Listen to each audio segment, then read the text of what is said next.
Hello everyone. सो हमने पिछले lecture में गिब्स हेल्महोल्ट्ज इक्वेशन को डिस्क्राइब किया था और उसमें हमने एट अ कांस्टेंट प्रेशर पे इक्वेशन को डिराइव कर दिया था। ठीक है, मैंने उसी लेक्चर में ये चीज बताई थी कि आगे दूसरे लेक्चर में हमें एट अ कांस्टेंट वॉल्यूम पे निकालना है। तो हमारी आज की हेडिंग होगी Gibbs Helmholtz equation eight a constant volume.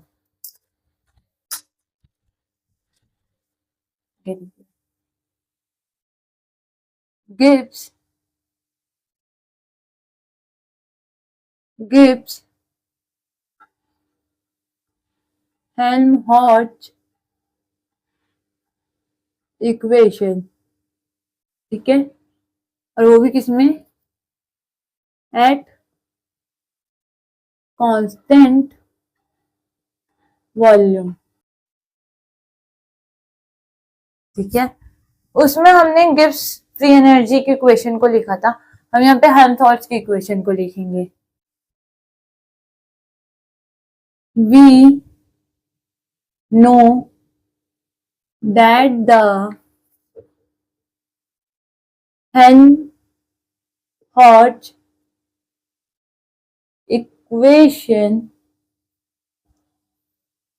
is equation of the system is given by Helmholtz equation कैसे कैसे होती है, A is equal to U minus T of S, equation number 1। ठीक है, अब इस इक्वेशन को हम क्या कर दें, डिफ्रेंशिएट करते हैं। Differentiating above equation, differentiating equation number 1, तो क्या हो जाएगा, dA is equal to du minus T of ds minus S of dt। अब क्या करते हैं, इसको इक्वेशन नंबर 2 माना, फिर क्या करते हैं कि du होता है तो हम लोग क्या करते हैं, from first law of thermodynamics में जाते हैं। ये पैटर्न शुरू से लेके अभी तक के सारे प्रूवमेंट में यूज हो रहा है। सो अगर आप इसको 2 बार भी रिपीट करते हैं तो आपके दिमाग में ये चीज फिट हो जाएगी, आपको बार बार रिपीट करने की जरूरत नहीं पड़ेगी। ठीक है, इस वजह से मैं कह रही हूँ कि आप जो पुराना है, आप क्योंकि यूनिट खत्म होने पे आ गई है, तो पुराना है सबको एक साथ रिवाइज कर दीजिए कि आप सबसे कोरिलेट कर पाए। सारी चीजें यहीं से हो रही हैं। पहले हम एक इक्वेशन, जहां से हमने हेल्महोल्ट्ज रिक्वेस्ट किया, पहले इक्वेशन करते हैं, फिर डिफरेंशिएट करते हैं। अगर डी आ गया है तो हम क्या करते हैं, सीधे from first law of thermodynamics, from first law of thermodynamics पे जाते हैं। क्या होता है हमारा, du is equal to dq reversible plus w, dw होता है। अब हम क्या करते हैं, इफ इक्वेशन नंबर 3, सिंस, या फिर हम लिखते हैं कि if work is done due to the, if work is done due to the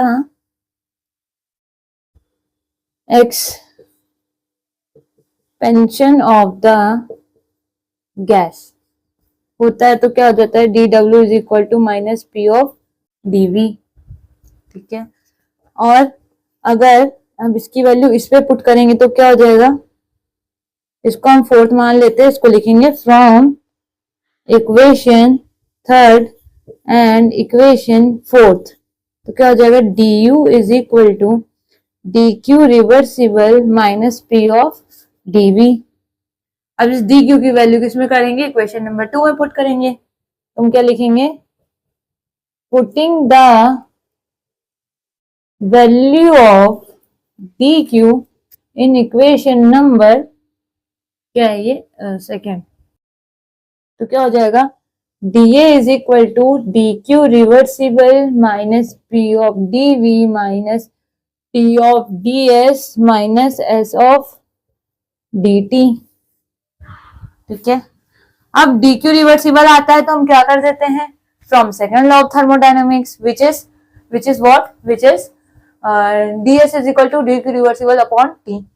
तो हम ये करते हैं, तो मैं इसको इक्वेशन नंबर क्या करा, इसको 4th 5th मान लिया। ठीक है, अब हम यहां से क्या लिख देंगे, from second law of thermodynamics,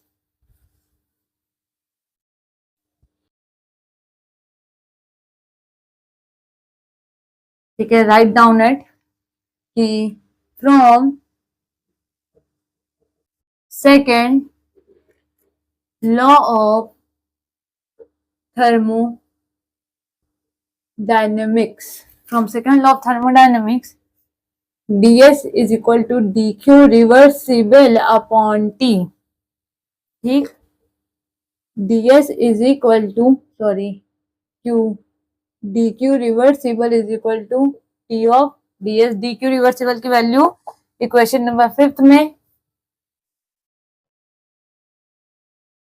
putting the value of dq reversible in equation number 5th, question number 5 में रखेंगे तो dA is equal to T of ds minus P of dV minus T of ds minus S of dt, तो ये cancel out हो गया, ठीक है, ये क्या ही लिखा था मैंने यहाँ पे, minus S of dt, dA क्या हो गया, minus P of dV minus S of dt, ये इक्वेशन नंबर क्या हो गया, 6th, ठीक है। अब क्योंकि एट अ कांस्टेंट वॉल्यूम पे बात हो रही है, हमने जैसे पिछले इक्वेशन में किया था कि एट अ कांस्टेंट वॉल्यूम, ठीक है, क्या लिखेंगे, at a constant volume, at a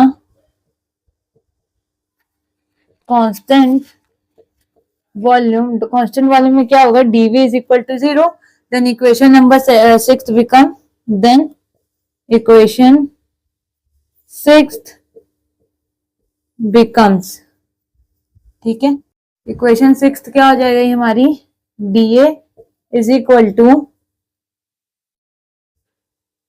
dV 0 हो जाएगा तो माइनस S ऑफ dt, ठीक है, ठीक है। अब क्या करेंगे कि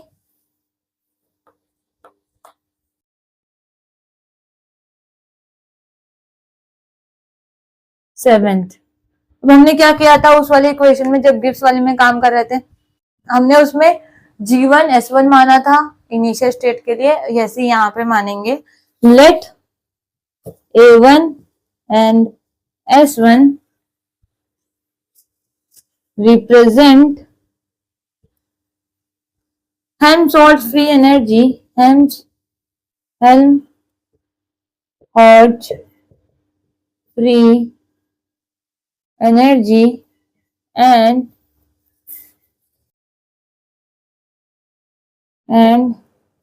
entropy of the system at system respectively,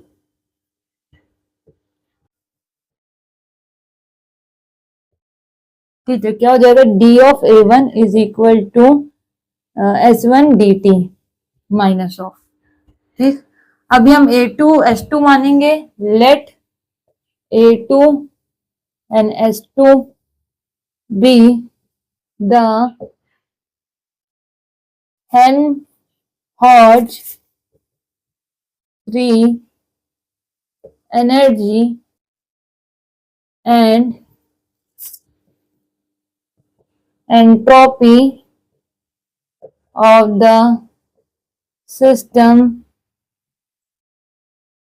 this नहीं, at initial state, यहाँ पे at initial state, at final state respectively, ठीक है, तो ये क्या हो जाएगा, d of A2 is equal to minus S2 dt, equation number 8, ये इक्वेशन नंबर 9, ठीक है।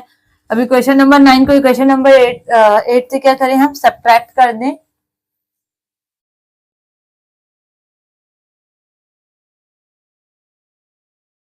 Subtracting equation number 9 from equation number 8, लिखेंगे subtracting equation number 9 from equation number 8।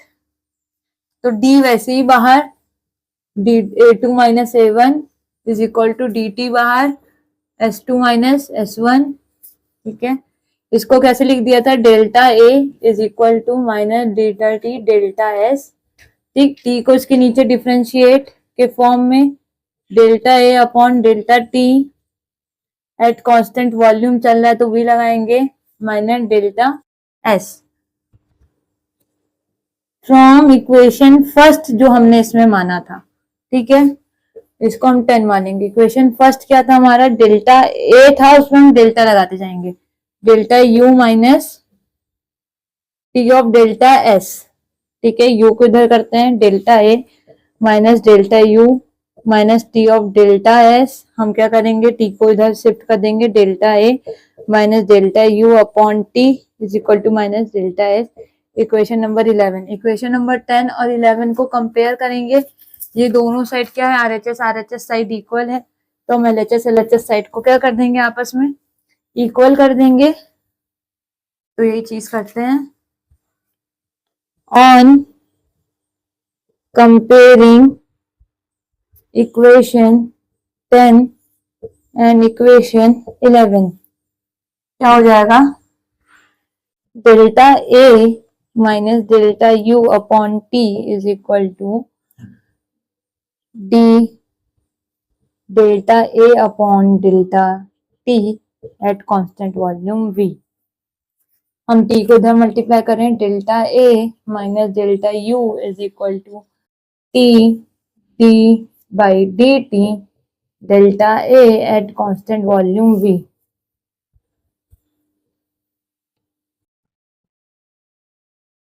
ठीक, ये अब यू को इधर शिफ्ट कर ले, delta A is equal to delta U plus T D delta A upon delta T at constant volume we. ये आपकी क्या हो गई, this equation represent the gives free energy, gives hands on energy at a constant volume. बाहर we दिख रहा है, eight a constant volume. हम इसके लिखेंगे, इसको क्या लिखेंगे, यहाँ पे लिखते हैं, दिस इक्वेशन